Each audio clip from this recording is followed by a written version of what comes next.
ডেবরায় চাকরির নামে প্রতারণা ও শালবনির জমি দুর্নীতি মামলায় গ্রেপ্তার করা হয়েছে সুজয় হাজরাকে। আর সুজয় হাজরাকে হেফাজতে নিয়ে তার বাড়িতে তল্লাশি চালালো সিআইডি, যেখানে প্রাক্তন তৃণমূল বিধায়কের লুকিয়ে রাখা মোবাইল ফোন ওই তল্লাশিতে উদ্ধার হয়েছে। আর কি তথ্য রয়েছে আমরা জানবো, আমাদের প্রতিনিধি পার্থপ্রতিম ঘোষ রয়েছেন টেলিফোনে। পার্থ, দেখো, সুজয় হাজরা মেদিনীপুরের প্রাক্তন তৃণমূল বিধায়ক, যাকে বর্তমানে সিআইডি হেফাজতে রয়েছে ডেবরার চাকরি দেওয়ার নামে প্রতারণার যে মামলায় তাকে নিয়ে দেখেছো যে তার বাড়ি টিম রওনা দেয় এবং পশ্চিম মেদিনীপুরে তার বাড়িতে তল্লাশি হয়। সুজয় হাজরার বাড়ি থেকে তার লুকিয়ে রাখা একটা মোবাইল ফোন কিন্তু বাজেয়াপ্ত করা হয়েছে।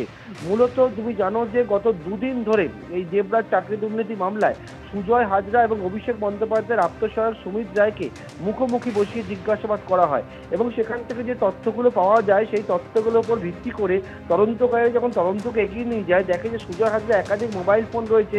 যে মোবাইল ফোনগুলো হদিশ পাওয়া গেলেও একটা মোবাইল ফোনের সন্ধান পায় তারা, যে নম্বর থেকে কথা হতো সেই মোবাইল ফোনে কোনো হদিশ পাওয়া যাচ্ছে না। সুজয় হাজরাও কিন্তু সেই মোবাইল ফোন সম্পর্কিত বিষয় কোনো তথ্যই দেয়নি এবং তার পরবর্তীকালে আজকে সিআইডির টিম তারা সুজয় হাজরা মেদিনীপুরের প্রাক্তন বিধায়ককে নিয়ে বাড়িতে যখন তল্লাশি চালায়, বাড়ির মধ্যে লুকিয়ে রাখা ছিল তার মোবাইল ফোন এবং সেই মোবাইল ফোনটা কিন্তু উদ্ধার করেছে সিআইডি।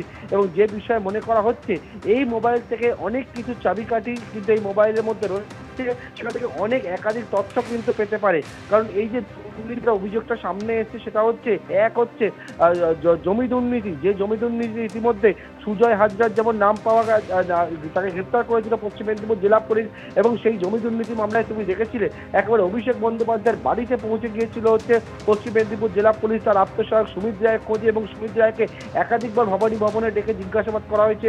চাকরির জন্য যে অভিযোগটা সামনে এসেছে চাকরি দেওয়ার নামে প্রতারণা, সেখানেও কিন্তু দুজনকে জিজ্ঞাসাবাদ করা হয়েছে এবং এই মোবাইল ফোনটা লুকিয়ে রাখা ছিল সেটাই উদ্ধার করলো আজকে সিআইডি টিমের সদস্যরা। ধন্যবাদ পার্থ।